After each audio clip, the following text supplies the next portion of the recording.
Olá, queridos alunos.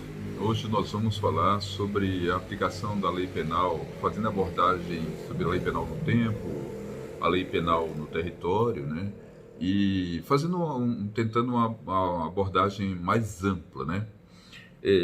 Para começar a falar sobre isso, nós precisamos atentar o princípio da legalidade, que está previsto na Constituição Federal e no artigo 1º do Código Penal, onde se prega, não há crime sem lei anterior que o defina, não há pena sem prévia cominação legal.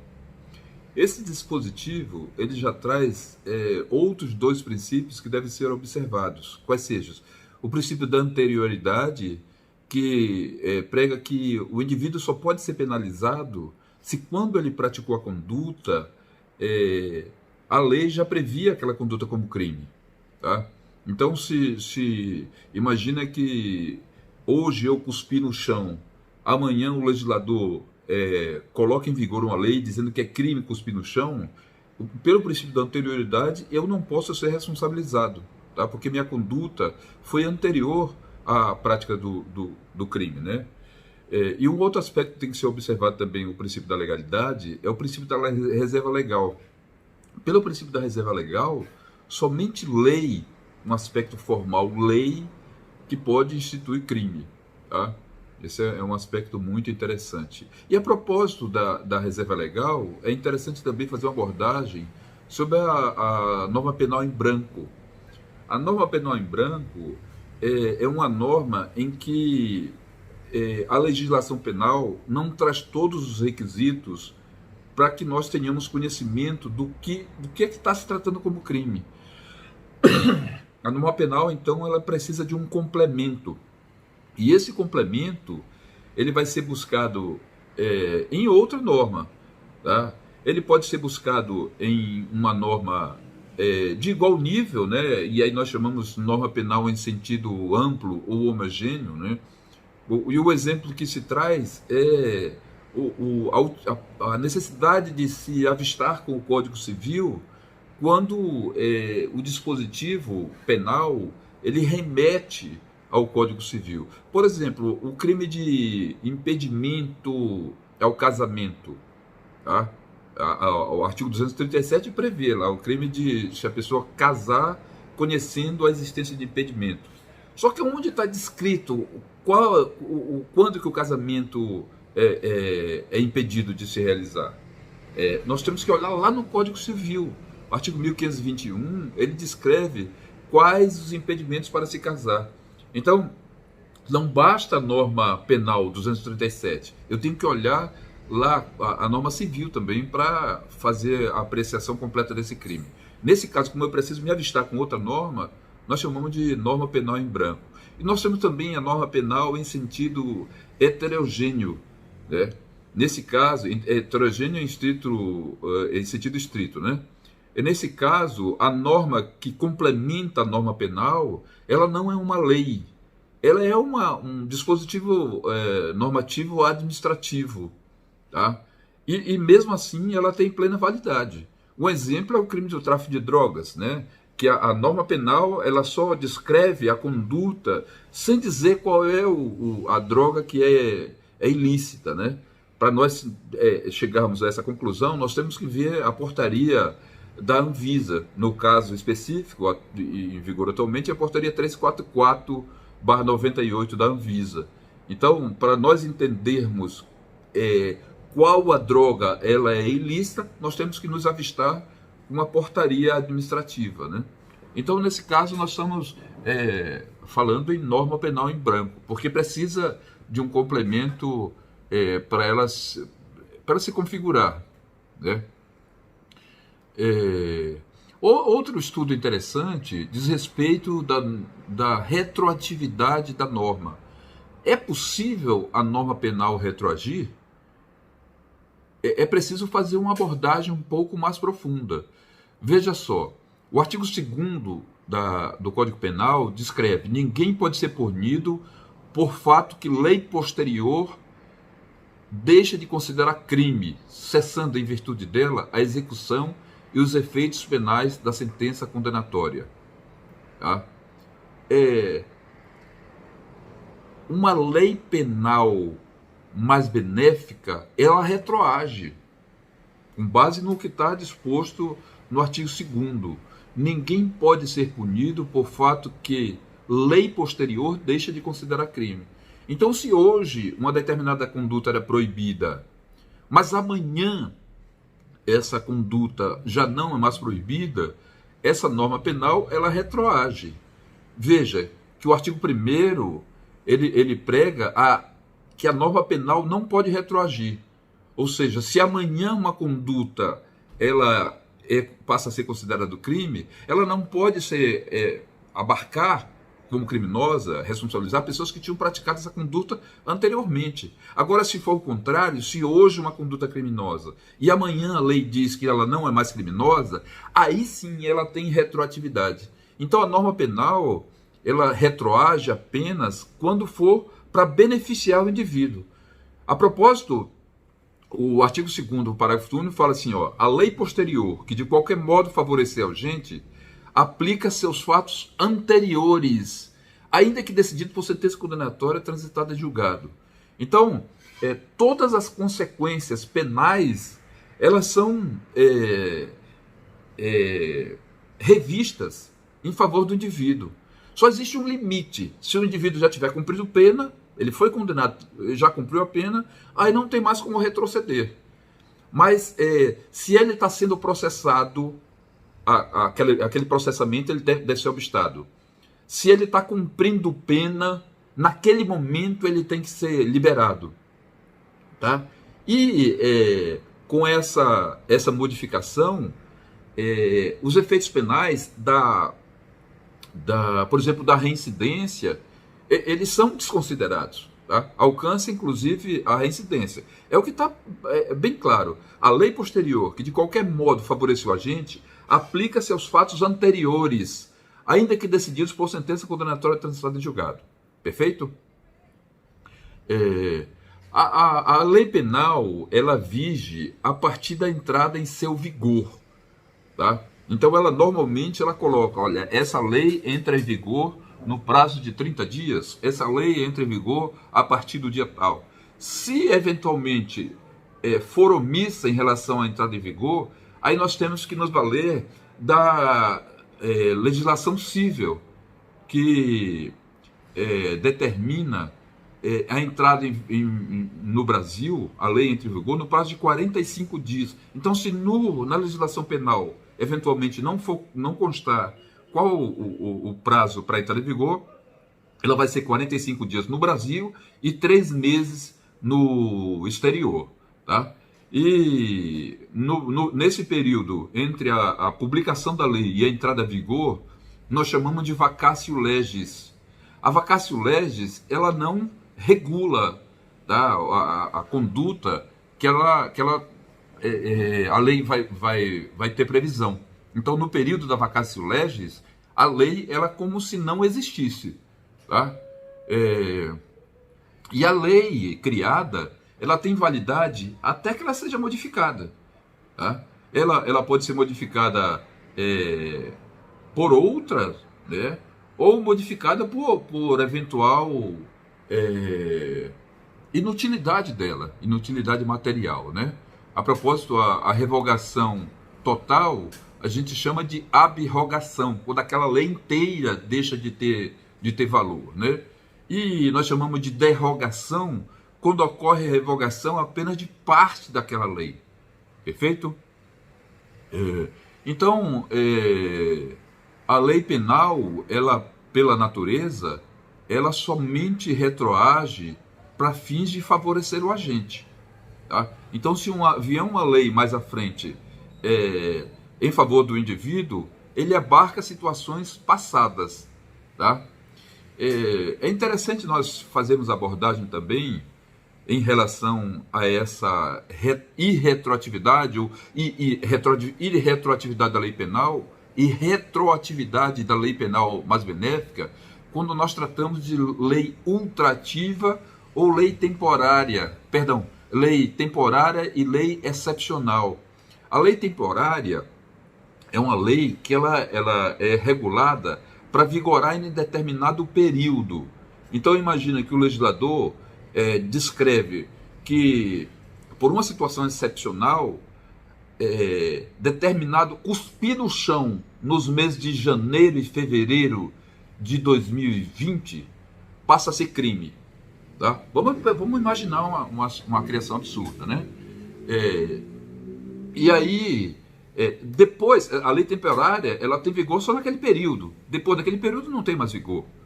Tá? Uma outra possibilidade, uma lei excepcional criada para vigorar somente quando determinadas circunstâncias estiverem valendo. Por exemplo, nesse período agora da pandemia, foi criado um dispositivo que regula o comportamento das pessoas durante o período da pandemia.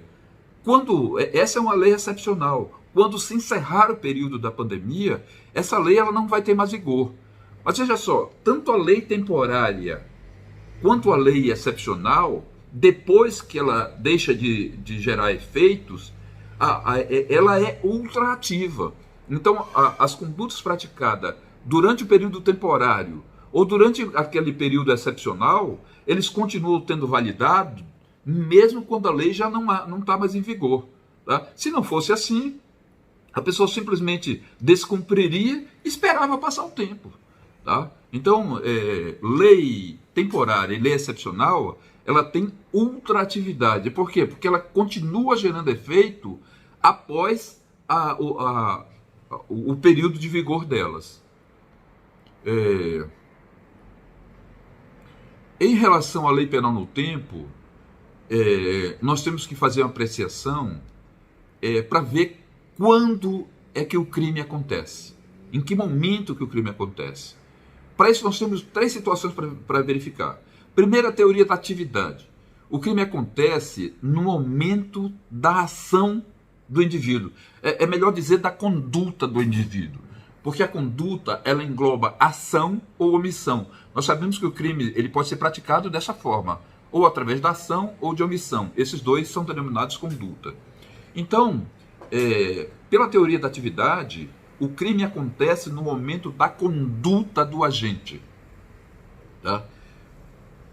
Uma outra teoria, fala a teoria do resultado. O crime acontece não no momento da conduta, mas no momento que o resultado é alcançado. Tá? Veja bem, um exemplo. Né?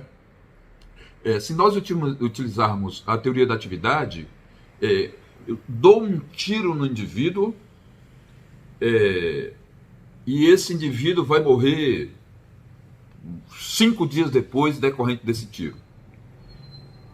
A aplicação da teoria ela pode trazer implicações interessantes. Olha só, o indivíduo está com 17 anos, 11 meses e 29 dias. Falta um dia para ele completar 18 anos, quando ele dá o tiro no indivíduo.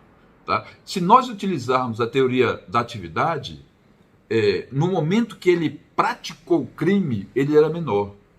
Se nós utilizarmos a teoria do resultado, o tempo do crime vai ser quando a vítima morreu. Daqui a 5 dias, o agente já teria mais de 18 anos. Então, é preciso observar isso. Uma terceira modalidade é a teoria mista ou da ubiquidade. É quando o legislador descreve que, olha, o momento do crime vai ser ou quando o agente age ou quando o resultado querido é alcançado. Beleza? O da ubiquidade ele prega isso. O nosso sistema, nos termos do artigo 4 do Código Penal, adotou a teoria da atividade. O artigo 4 coloca assim, ó, considera-se praticado o crime no momento da ação ou omissão, ainda que outro seja o momento do resultado. Então, expressamente, o tempo do crime, a prática do crime, ele se dá quando o agente age ou deixa de agir. Perfeito? Então, você despreza para esse momento, né, para o tempo do crime, você despreza o resultado, o momento do resultado. O que você considera, efetivamente, é o momento da ação. Tá? Agora, em relação a essa implicação, é interessante nós avaliarmos os crimes continuados. Crimes continuados são aqueles crimes que são parcelados, tá? O agente pratica várias condutas para resultar num crime. Quando nós estudarmos concurso formal, nós vamos adentrar e ver o que é crime continuado. Então, crime continuado é quando o agente age várias vezes na busca de um resultado, tá? É como se ele estivesse praticando um crime.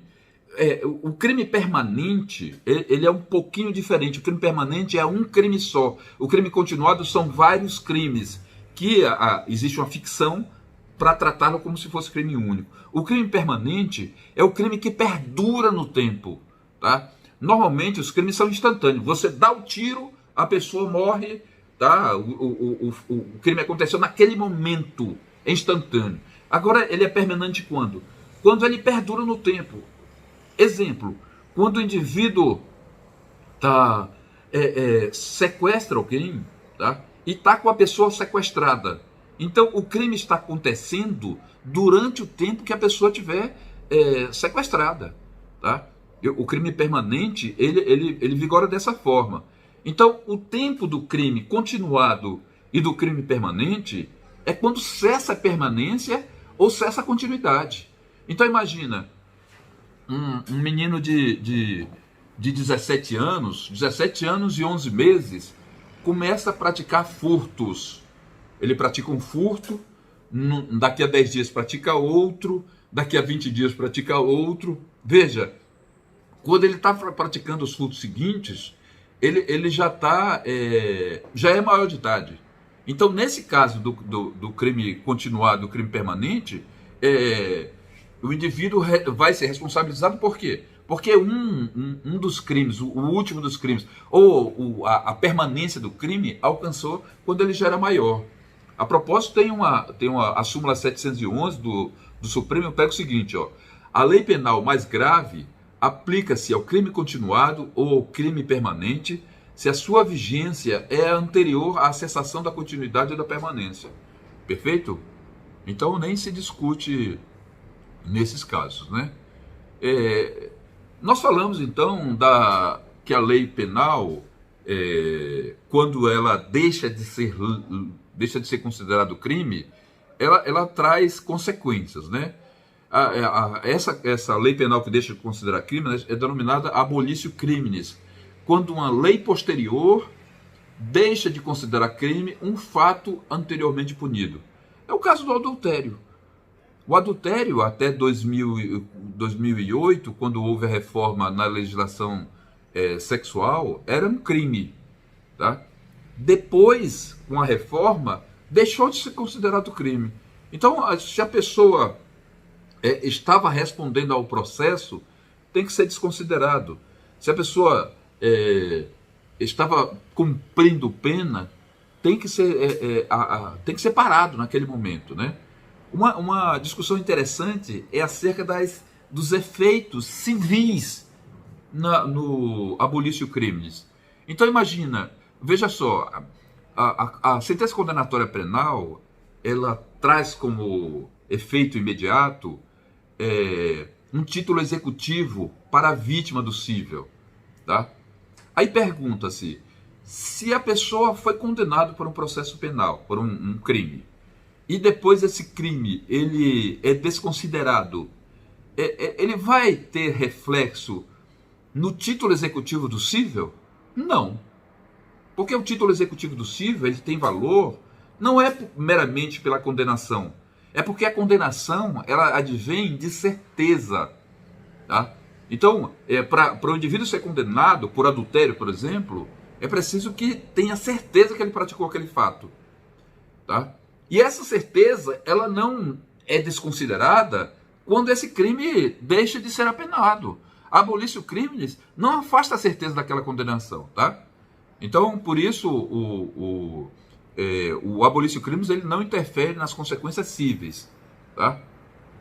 Nós também temos a criação de uma norma incriminadora, né? Quando uma conduta indiferente penal, ela passa a ser considerado crime, tá? Nesse caso, a lei ela regula apenas as condutas é, praticadas a partir da entrada em vigor dela.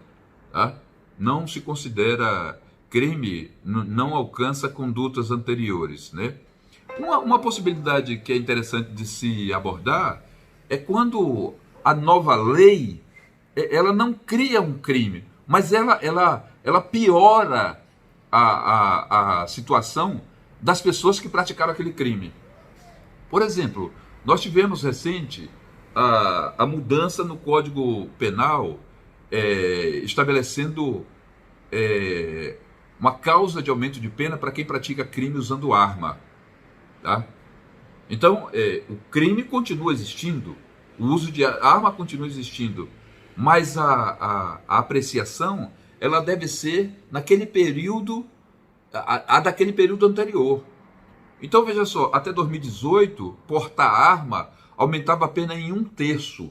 A partir de 2018, o porte de arma no roubo resultava em causa de aumento de 2/3.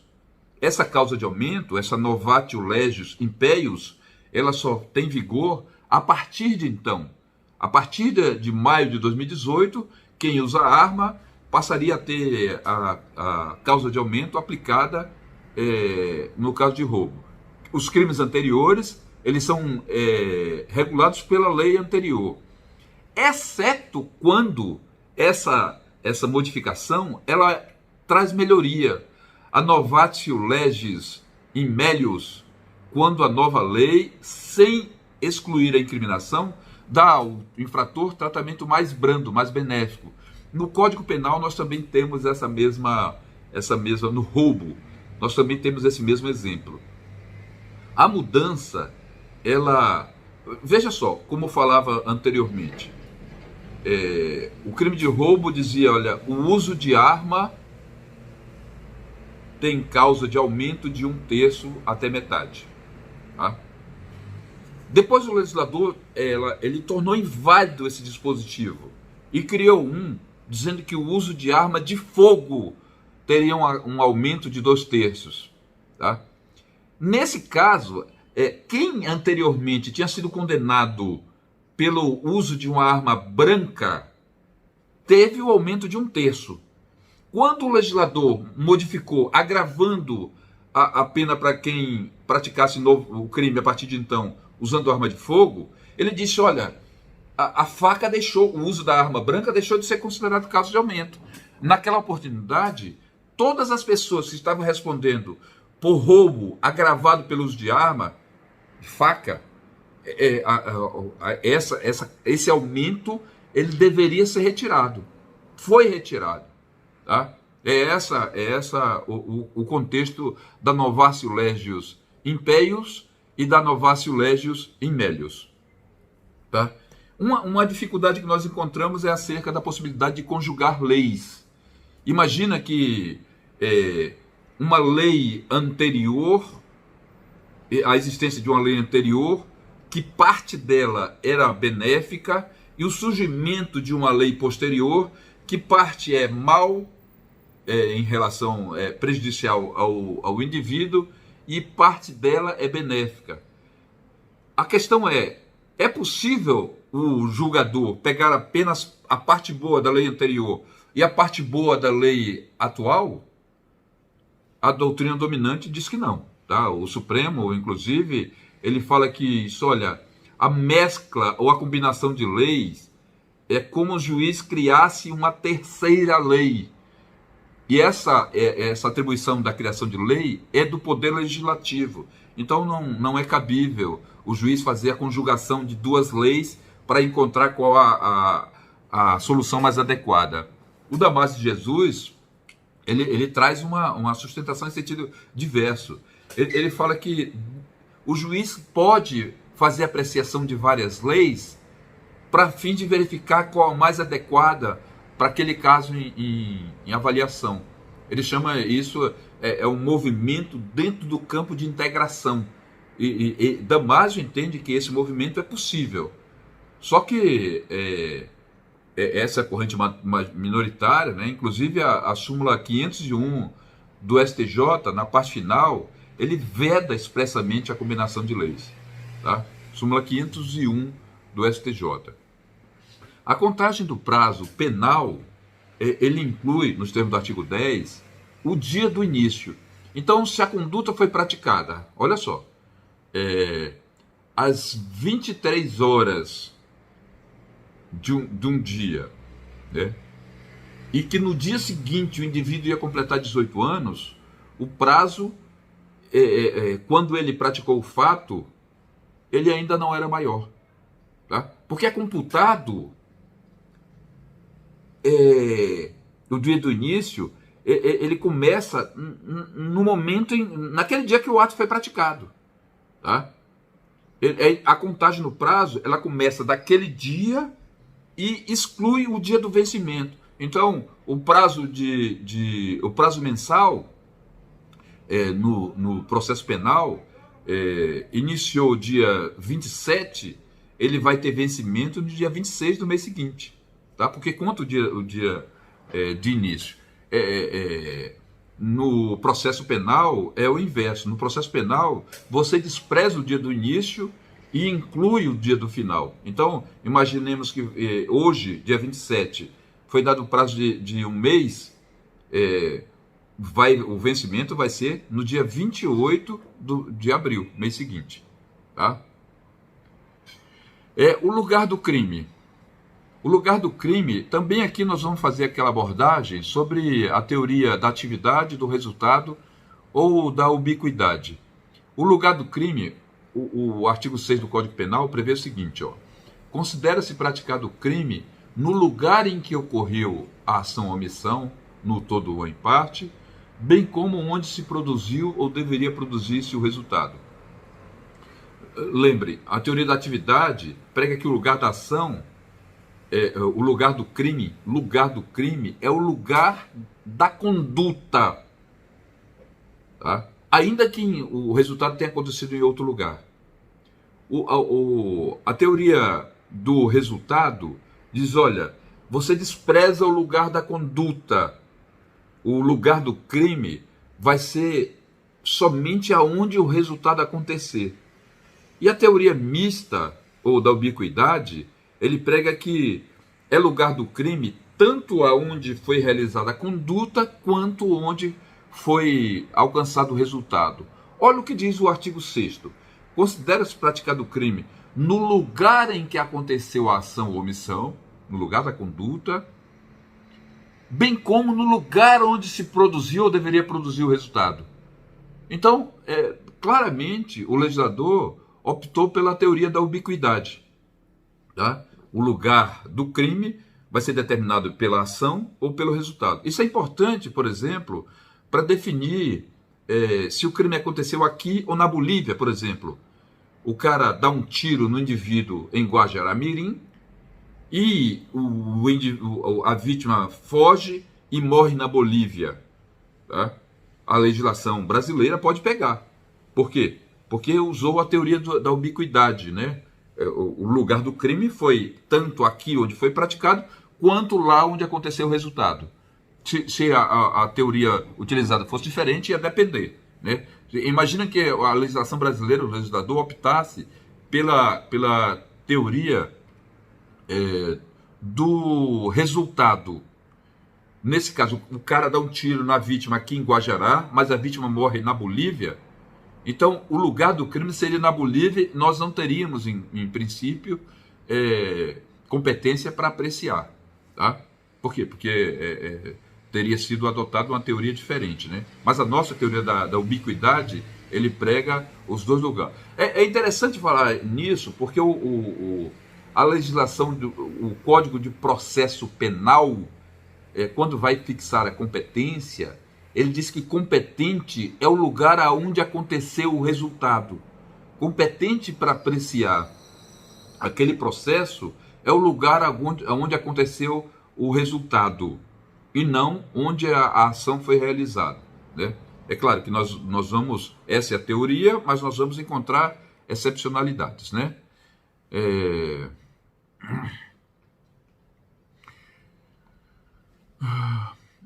A territorialidade é um estudo interessante para nós fixarmos. Agora nós estamos falando já de ação penal no território, né? Para fixar que a lei brasileira é aplicada aos crimes praticados dentro do Brasil, tá? Então imagina um crime praticado por um americano contra outro americano aqui no território nacional. Com base no conceito de soberania, o Brasil disse: olha, quem vai julgar esse caso sou eu. Ainda que a legislação externa tenha previsão para julgar um caso desse. Nós assumimos essa responsabilidade, né? Nós temos uma teoria temperada da territorialidade, que pode prever que, mesmo sendo soberano, o Estado pode abrir mão da legislação. E isso é decorrente de convenções, tratados e regras de direito internacional. Então é possível que alguma regra estabelecesse que um crime praticado por estrangeiro contra estrangeiro no território brasileiro, o Brasil abrisse mão de processar. É possível. É claro que tem alguns requisitos, tá? Mas é possível. O território nacional abrange solo e subsolo, inclusive o mar territorial e a plataforma continental e o espaço aéreo. 80 quilômetros acima da superfície do Estado brasileiro é considerado território brasileiro. Então, os crimes acontecidos no mar territorial e no espaço aéreo nacional é considerado crime a ser perseguido pela justiça brasileira, né? É interessante também que, para efeitos penais, nós compreendemos que são extensão do território nacional embarcações e aeronaves de natureza pública ou a serviço do governo brasileiro, onde quer que se encontre. Então, se tiver uma espaçonave brasileira lá na Espanha, tá? Um fato que aconteceu recentemente, nós consideramos aquele avião como um território brasileiro. Essa situação que aconteceu de um militar ter sido preso com drogas. Tá? É claro que o legislador, a justiça espanhola se entendeu por competente e julgou, mas a justiça brasileira poderia julgar. Tá? Também são considerados extensão do território nacional embarcações e aeronaves de propriedade privada que se achem no espaço aéreo brasileiro ou no alto mar dentro do espaço territorial brasileiro. Tá? Então, aeronaves e embarcações privadas pertencentes ao estrangeiro, elas são, a legislação aplicada é a brasileira. Tá? A lei brasileira também pode ser aplicada em face de propriedades privadas, de embarcações brasileiras de propriedade privada, quando está no território nacional. Beleza?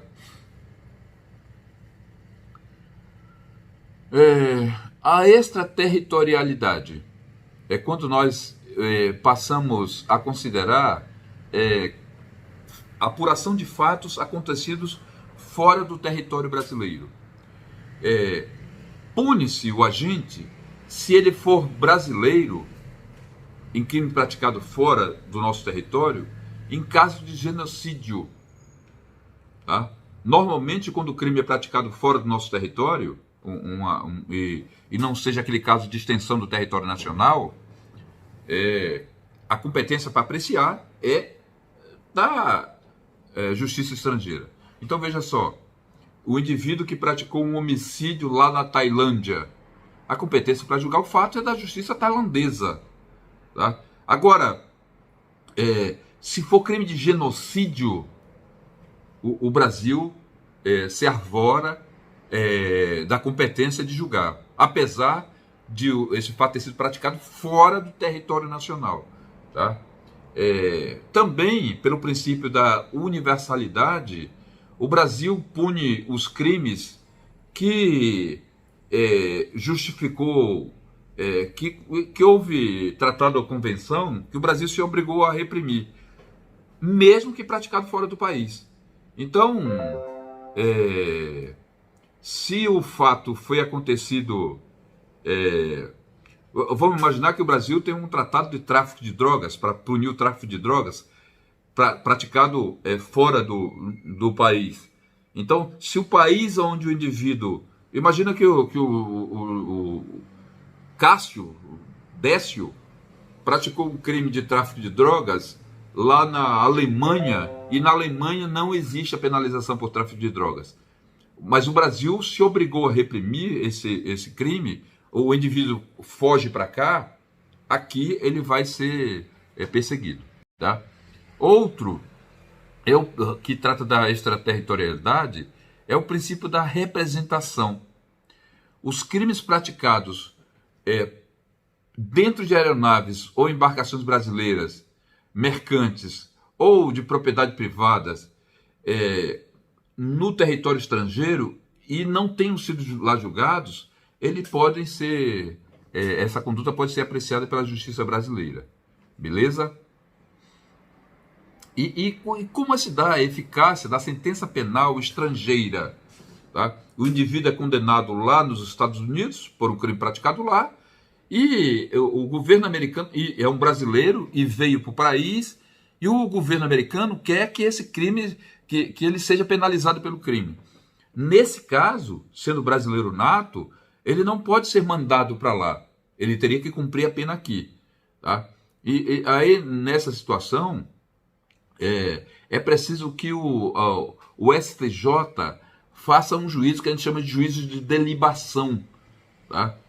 Nesse juízo de delibação, o STJ verifica se existem aspectos formais que permitem essa penalização. Um deles, por exemplo, é observar se aquele crime em que ele foi condenado, que ele praticou lá fora, se aquele crime também é punido aqui no Brasil. Se não for punido, a sentença penal estrangeira ela não gera vigor. O STJ não dá autorização para que o brasileiro aqui dentro, né, seja responsabilizado. Tá? A extradição ela consiste num ato de cooperação internacional na entrega de uma pessoa que está sendo investigada ou processada ou foi condenada por crimes em outro país. Tá? Então imagina que tem um italiano que foi condenado por terrorismo, né? Ou condenado, ou está sendo processado, ou está sendo investigado, e o governo do outro país, ele pede que seja extraditado. Tá? Nós temos alguns pressupostos para essa extradição. Tá? É preciso que exista um acordo recíproco entre as nações. Então, no caso que eu estou falando, a Itália tinha um acordo de extradição, de reciprocidade. Tá? É preciso também que as duas nações considerem aquela conduta como criminosa. Tá? E, além disso, veja só, antes da extradição, antes dessa cooperação internacional, o que acontecia era que o Estado estrangeiro vinha e arrebatava o criminoso para ser julgado em seu país. Nós temos história do governo israelense que foi buscar indivíduos fora de seu país para cumprir pena lá dentro do país, por crime praticado na época contra o Estado sionista, né? Então, inclusive, tem até um filme que fala sobre um daqueles indivíduos que foi nazista, que estava na Argentina e foi retirado de lá, tá? Para cumprir pena em Israel. Tá? Atualmente, se existe extradição, o governo combinar, determina a saída do indivíduo, o governo estrangeiro vem e busca o indivíduo para cumprir pena. Tá? A extradição, ela pode ser processual, para quando o indivíduo, o pedido é para que o indivíduo seja processado lá no país onde ele está sendo reclamado. Ela pode ser também executiva, quando o indivíduo ele é pedido a retirada dele para ele cumprir uma pena já existente no outro país. Tá?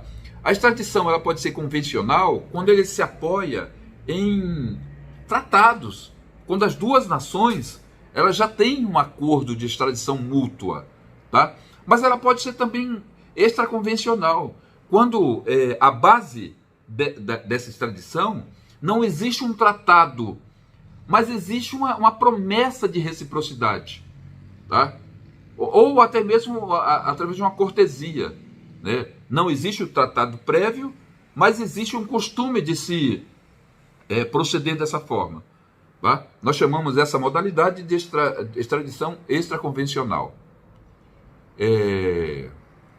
A extradição também ela pode ser ativa. Ela é ativa quando o governo brasileiro, tá, pede a extradição de uma pessoa foragida da justiça brasileira. Tá? Essa extradição ela é de exclusividade do Poder Executivo. A extradição pode ser passiva quando um país de fora pede que o indivíduo que está aqui dentro ele seja remetido para lá. Essa extradição passiva ela reclama uma atuação judicial, uma autorização judicial. Então, se o judiciário autorizar, ainda fica dependendo de uma deliberação do Poder Executivo. Tá?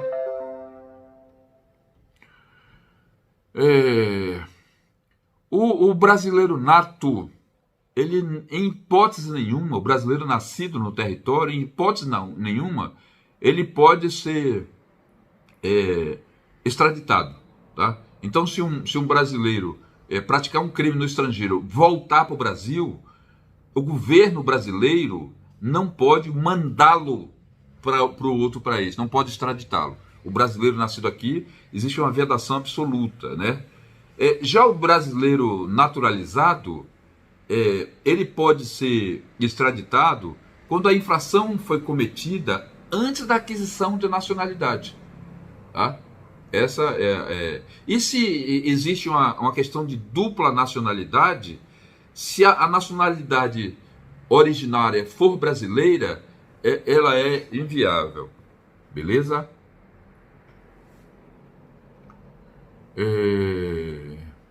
A deportação. A deportação ela é a retirada de estrangeiro que está no país indevidamente. Tá? A entrada de estrangeiro no país ele pressupõe uma autorização. Tá? Se o indivíduo entrou no país sem autorização, ele pode ser mandado embora. Tá? Nesse caso, o Brasil até pode proceder com uma prisão cautelar de até 120 dias. Né? A expulsão já é um pouco diferente. A expulsão é uma medida preventiva de polícia. Né? O estrangeiro ele se revela nocivo. Aqui não basta a expulsão, ela não basta a entrada irregular. Para a expulsão, o cara pode ter entrado de forma regular, mas ele está em território brasileiro praticando algum ato nocivo. Tá? Essa expulsão ela é prerrogativa do presidente da República. Tá? Então nós temos a deportação e a expulsão. Por último, nós vamos falar sobre a vigência pessoal da lei penal. Né? Como a lei penal ela trata os indivíduos. Né? Primeiro, que alguns indivíduos não são alcançados pela lei penal. Quando a lei penal ela prega a inviolabilidade. Inviolabilidade consiste na impossibilidade de submissão do agente ao império da lei em razão do cargo que ele ocupa ou em razão da função. Por exemplo, os chefes de estados estão abrigados pela inviolabilidade. O presidente da República, né? Por crime comum, o presidente do STF, crime político praticado perante o parlamento. Quando em visita a outros países, os presidentes e seus familiares gozam de imunidade. Tá? Os presidentes de outros países. Né? Por enquanto, ficamos por aqui.